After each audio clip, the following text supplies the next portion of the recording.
What's up, soul family and my baddies? I'm coming to you with a motivating message. I was talking to my mother earlier, and as I was telling her about the difference between a flower and a weed, my phone just goes off, and I was like, "Oh, it's 10:10." She was like, "No, it's not. It's 10:28." I'm like, "No, but I'm on angelic time. So the 2 and the 8 makes a 10. It's 10:10. So it was spirit telling me you need to deliver this message because somebody needs to hear this. And I was basically breaking down the difference between a flower and a weed. Now, the difference between a flower and a weed, a flower is beautiful.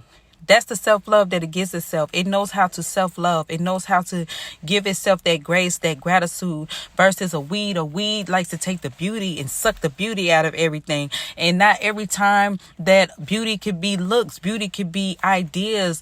Also, flower has so much self-determination when it comes down to things.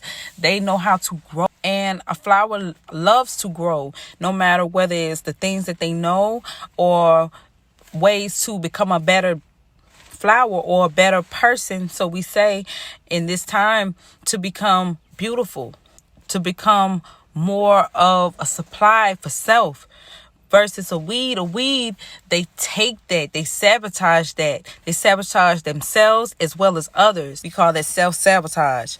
And another thing what's so beautiful about a flower is it has self-discovery, which means it blooms through the storm.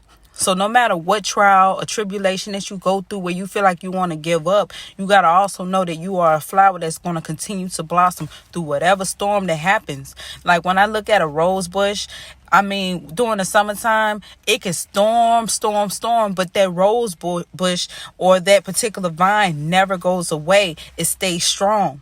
Okay? When a weed is there, they only discover themselves through others, which means a weed would never grow unless there was another plant nearby that was given that nutrients. So at this time right now, my soul family and baddies, we have to know who we are in this life. Are we a weed or are we a flower? Are we giving to ourselves or are we taking from others? When you put yourself in that category, that's when you discover who you are in this life. Now, what they sum it up to be is these days is, do you self-love yourself or are you what we call a narcissist, someone who has to hurt other people in order to feel fulfilled, to fill that void? Are you filling in your own void? Are you loving on yourself?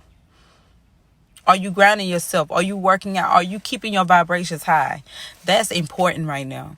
So that is the message I have today. Y'all stay blessed, stay humble, and most of all, peace.